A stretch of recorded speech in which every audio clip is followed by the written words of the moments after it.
Dzień dobry, nazywam się Kaja Klimek, a to jest konkurs filmów krótkometrażowych na Festiwalu Filmów Fabularnych w Gdyni. W tym roku spotykamy się właśnie w takich okolicznościach, niekoniecznie w teatrze czy w kinach w mieście Gdynia, ale za to z osobna z każdą reżyserką i reżyserem filmów krótkometrażowych z konkursu. 27 filmów, 27 spotkań. A dzisiaj moją gościnią jest Klaudia Kęska, reżyserka filmu Ostatnie dni lata. Dzień dobry, witam Cię bardzo serdecznie. Cieszę się, że mamy okazję porozmawiać o Twoim filmie. Opowieść o młodych ludziach to zawsze jest trudny temat, ja tak sobie myślę, że jednak trafić w te emocje i w te przemyślenia i pokazać to w sposób adekwatny na ekranie to jest nie lada wyzwanie. Więc jestem ciekawa, jak Ty do tego zagadnienia podchodziłaś, bo masz na ekranie młode bohaterki, młodego bohatera i o miejscu jeszcze porozmawiamy za chwilę, ale chciałam zapytać przede wszystkim o postać Tosi, bo jesteśmy z nią bardzo blisko, przyglądamy się jej, przeżywamy właściwie to, co ona, więc opowiedz trochę o pracy nad tą postacią i też o relacji z samą aktorką. Jeżeli chodzi o postać Tosi, to wydaje mi się, że ona jest takim uniwersalnym przekaźnikiem takiego odwiecznego problemu ludzi dotyczącego podejmowania trudnych decyzji. W związku z tym jest to jakby jakaś właśnie taka kwestia, która dotyczy każdego z nas, niezależnie od wieku. I to, że ona jest młoda akurat, w takim wieku nastoletnim, dojrzewającym jeszcze, to jest właściwie tylko zwiększenie tego problemu związanego z podejmowaniem decyzji, bo jednak powiedzmy, że do tej pory nigdy nie miała styczności z taką sytuacją i tak naprawdę to jest pierwszy raz, kiedy musi w odcięciu od innych, od tych bliskich, dorosłych sama coś zdecydować. Natomiast na pewno tutaj bardzo w budowaniu tych postaci, jakiejś takiej wrażliwości nastoletniej pomogły same aktorki, z którymi bardzo dobrze się współpracowało. Naprawdę jestem bardzo zadowolona, bo właściwie wszyscy na planie dawali się bardzo dużo dobrej energii i jakiegoś, no byli bardzo zaangażowani po prostu.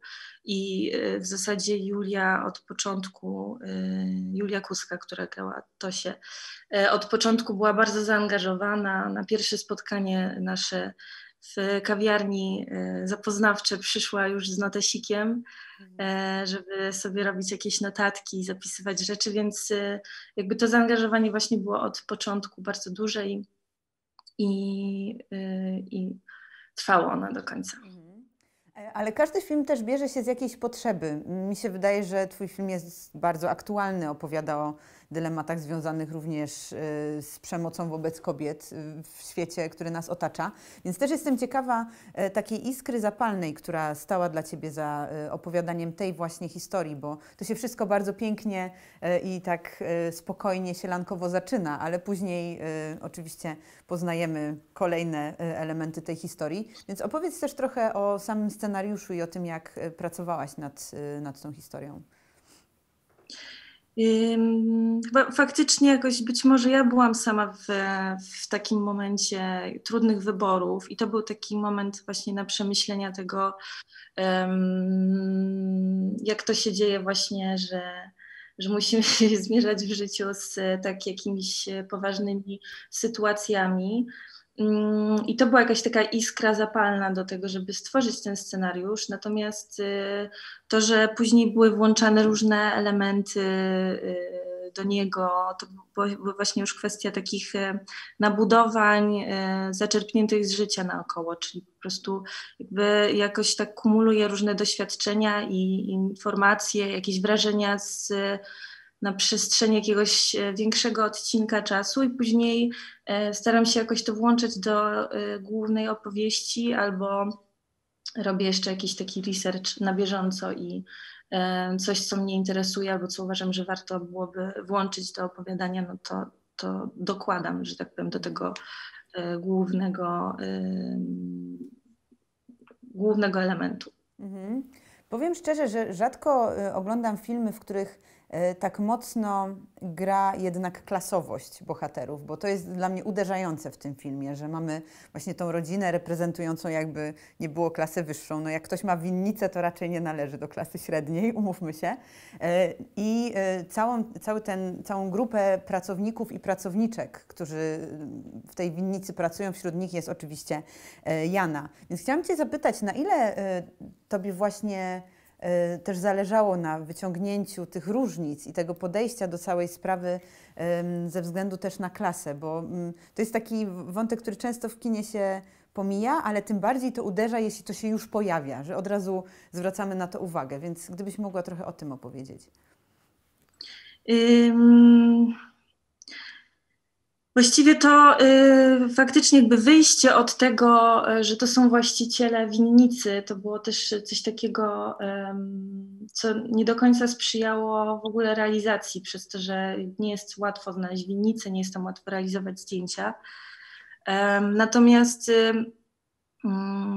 faktycznie wybranie im takiego fachu, czy w ogóle ten dworek, który oni posiadali, to są jakby jakieś takie elementy, które budują ich jako ludzi powiedzmy godnych zaufania, może troszeczkę bardziej, tacy, którzy mają jakoś tam poukładane te wszystkie swoje sprawy i którzy w zasadzie powinni podążać za jakimiś moralnymi wartościami.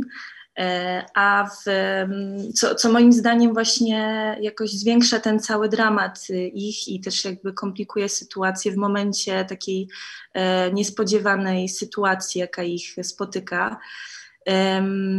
No i faktycznie to zderzenie z tymi pracownikami, czyli właściwie taka normalna sytuacja, która gdzieś tam funkcjonuje wszędzie, powoduje, że jakoś to mocniej odczuwamy właśnie tę klasowość przez to, że ta Ukrainka i właściwie ci wszyscy pracownicy są gdzieś tam zepchnięci na bok i troszeczkę próbuje się ugrać swoje poprzez nie do końca dbałość o prawa tamtej drugiej grupy, czyli właśnie w takim momencie krytycznym jest to faktycznie jakoś tak bardziej zauważalne i gdzieś tam to też jest oczywiście ważne i no to też jest coś, o czym warto rozmawiać moim zdaniem i poruszać taki temat, no ale też niewątpliwie on jakoś służy po prostu samej dramaturgii i temu dylematowi, z którymi się musi zmierzać też ta rodzina. Jasne. Wiesz, ja nie ukrywam, że kiedy oglądałam tę historię, to rodziło się takie pytanie w mojej głowie, co gdyby sytuacja była odwrotna? Że to właśnie Tosia spotyka chłopaka, który jest pracownikiem i dochodzi do podobnej sytuacji jak ta, którą widzimy na ekranie, tylko w tę drugą stronę. Jakby się to zakończyło? No każdy z nas sobie może mniej więcej wyobrazić tę historię i karność, tudzież bezkarność. To jest bardzo też mocne. Czasami filmy mają ten walor, że otwierają nas na myślenie o tych rzeczach, których w nich nie ma, ale są jakby alternatywną opowieścią. Także ja Ci jestem bardzo za to wdzięczna, bo jednak taka świadomość tego to jest bardzo mocna sprawa, która przychodzi z tym filmem. Chciałabym też porozmawiać chwilę o formie, bo to, co jest dla mnie niesamowitym wymiarem tego filmu, to zdjęcia. I chciałabym, żebyś powiedziała trochę o tym, jak z Kamilem Małeckim wymyślaliście, jak pokazać to miejsce, bo wspomniałaś, winnica to nie jest łatwy teren do kręcenia, ale jednak pomysł na to, jak to pokazać i jak to miejsce też wpływa na sposób opowiadania historii obrazem, to tutaj bardzo mocno do mnie dociera, ale chciałabym, żebyś coś o tym opowiedziała z Waszej perspektywy. Wiesz co, no to właściwie mieliśmy jakiś taki pomysł, żeby podkreślić jeszcze bardziej również poprzez zdjęcia tę sielankowość, ten spokój, który gdzieś tam na początku jest w tej całej sytuacji. No i właśnie ta winnica jest takim dobrym miejscem, bo tam jest ładnie, tam jest jakoś tak harmonijnie. I też zdjęcia, czyli jakby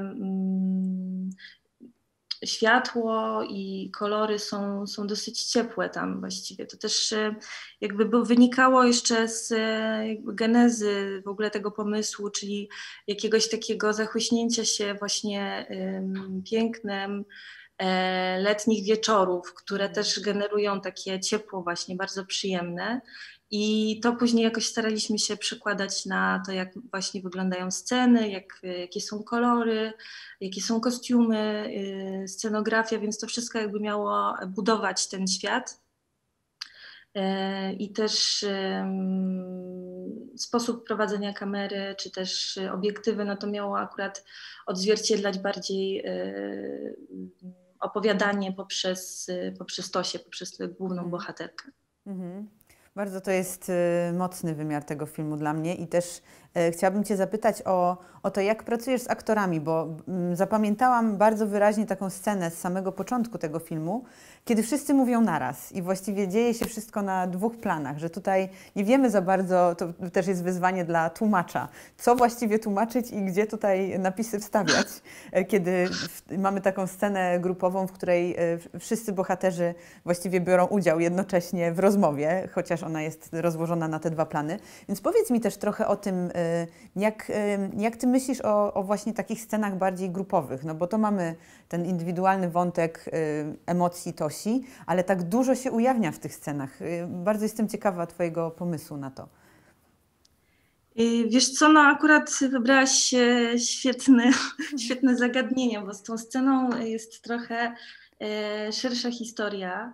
Ona była bardzo szybko i bardzo mocno improwizowana tak naprawdę. To była jedyna taka scena, która wynikała z różnych problemów technicznych, które napotkaliśmy na swojej drodze, w związku z czym nie mogliśmy zrealizować do końca sceny, która była w scenariuszu, sceny ekspozycyjnej trochę tej rodziny, winnicy, która by była takim establiszem też tego miejsca. I właśnie tutaj bardzo wszystko dobrze się złożyło poprzez taką intensywną improwizację i współpracę z aktorami, którzy wiedzieli jakby co chcemy przekazać w tej scenie i też jakby byli w stanie bardzo szybko na to zareagować i też dać od siebie jakieś pomysły, więc na szybko po prostu zrobiliśmy taką inscenizację i też drugi reżyser oczywiście tutaj bardzo pomagał, który zajął się też rozstawieniem drugiego planu. Natomiast no więc jakby to była taka trochę wyjątkowa sytuacja, ta, o której mówisz, ta scena, w której wszyscy mówią naraz, no ale zawsze właśnie w takich scenach, gdzie jest powiedzmy, nie wiem czy mnóstwo aktorów, czy bardziej chodzi, bo mnóstwo aktorów, no to powiedzmy, że najwięcej może być w tej scenie rodzinnej, kiedy oni dyskutują już powiedzmy jaką podjąć decyzję. To jest trochę inne zagadnienie, a trochę inaczej jakby w kontekście takich scen, gdzie mamy drugi plan, jest bardzo dużo bohaterów drugoplanowych powiedzmy, no to zawsze tam ten drugi reżyser przychodzi z pomocą i po prostu po pewnych ustaleniach on pomaga też zbudować ten świat, bo to jest bardzo ważne, żeby ten świat właśnie zbudować, na którym nam zależy. Tak, ale to bardzo zaskakujące jest dla mnie, że to właśnie wyszło raczej z reakcji na to, że pewnych rzeczy się nie da zrobić, bo ta scena jest niesamowita. Po niej już wszystko wiemy. Właściwie o relacjach, o układach, o tym kto z kim, o tej lekkości, tym takim właśnie podejściu bezproblemowym do rzeczywistości, które ta rodzina reprezentuje. Bardzo ciekawa koncepcja. I jeszcze na koniec o scenę, która jest też bardzo dla mnie, ja lubię tak czasem o konkrety zapytać, też jest dla mnie bardzo uderzająca, czyli tutaj zaczynamy kolację i nagle ta ulewa. Jak to tutaj zadziałało? Długo musiałaś szukać tej pogody? Bo to jest jednak coś takiego, co się wydarza niesamowicie tak wręcz. No tutaj pomogli strażacy. Czyli jednak efekty specjalne. Tak. Nie było wtedy deszczu w ogóle, więc musieliśmy się tutaj posiłkować pomocą z zewnątrz, żeby uzyskać ten efekt. Ale wygląda że mucha nie siada, także jeśli chodzi o produkcję filmów krótkometrażowych, to czasem coś może wyglądać że coś nie działa, ale tutaj idealnie. Także naprawdę świetnie. Bardzo Ci dziękuję za tę rozmowę i opowieść o Twoim filmie. Trzymam kciuki za konkurs filmów krótkometrażowych w Gdyni. No i dużo zdrowia. I mam nadzieję, że jeszcze będziemy miały okazję porozmawiać o wątkach klasowych w polskim kinie, bo tego to nigdy dość. Wszystkiego dobrego, Klaudia. Bardzo dziękuję. Dzięki.